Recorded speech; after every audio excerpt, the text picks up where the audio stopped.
Thank you very much, Mr. Chairman, for your bipartisan work throughout this process, and I want to thank all of the witnesses who are here today. Look forward to your testimony.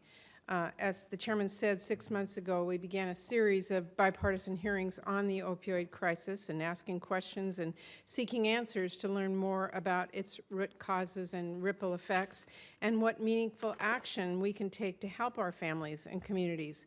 In the course of listening to those most directly facing this crisis, both here and back home in my home state of Washington, I've heard many stories about this challenges. Families who are strained by a loved one's battle with opioid addiction, parents who lost the children they would do anything for, to a disease that they felt helpless to do anything against, children separated from parents who are suffering from opioid addiction and unable to care for them, grandparents, relatives, and others who've stepped up to support a victim's family. And the burden of this crisis isn't just borne by individuals or families, but by entire communities.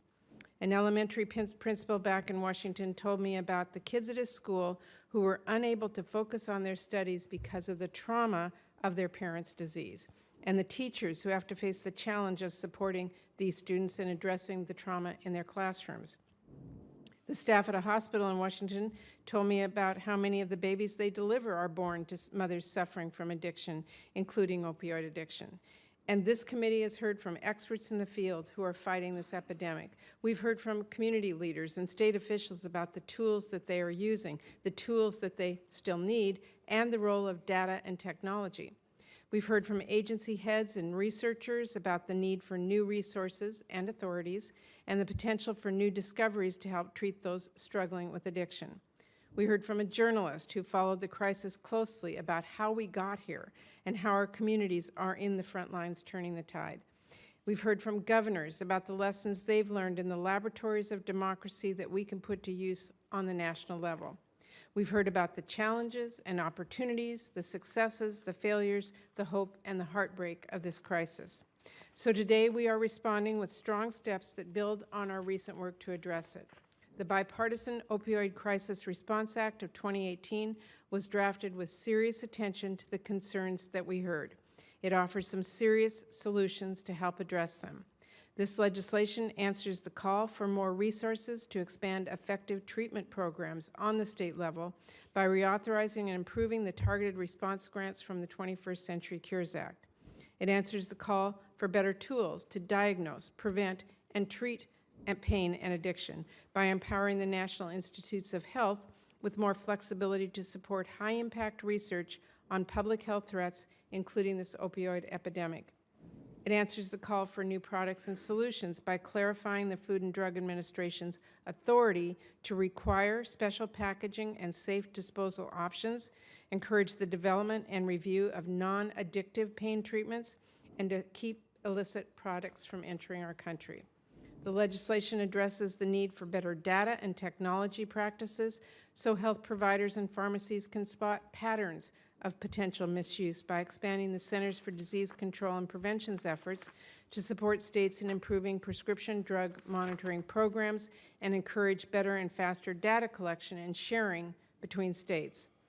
It addresses the need to help our schools and children by developing a task force and grants to help support trauma-informed care programs, increasing access to mental health care for children, and supporting state efforts to improve plans of safe care for children born to mothers battling addiction.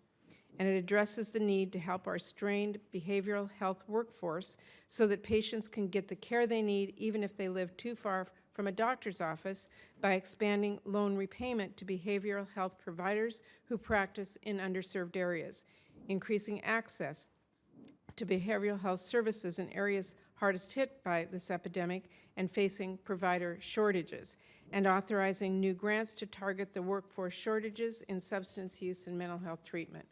It addresses the need to increase access to treatment by allowing the Substance Abuse and Mental Health Services Administration to provide grants to help providers establish new recovery centers by allowing health centers to treat addiction patients with innovative telehealth models and technology that can help serve them in rural or remote areas, and by building on our work in the Comprehensive Addiction Act Recovery Act to permanently allow nurse practitioners and physician assistants to prescribe medication-assisted treatment.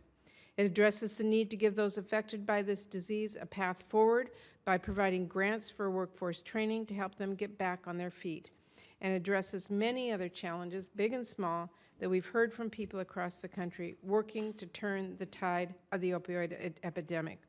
While this legislation will not be the last step we take to respond to this crisis, it is a major step. And I want to thank all of our colleagues, both on and off this committee, from both sides of the aisle, for their bipartisan work and dedication to getting this done. And I especially want to thank Chairman Alexander for working with me and for sharing my focus on bringing as many voices as possible to the table so that we could hear their stories and their concerns and needs firsthand. This bill is a testament to the value of listening, and we're not done listening yet.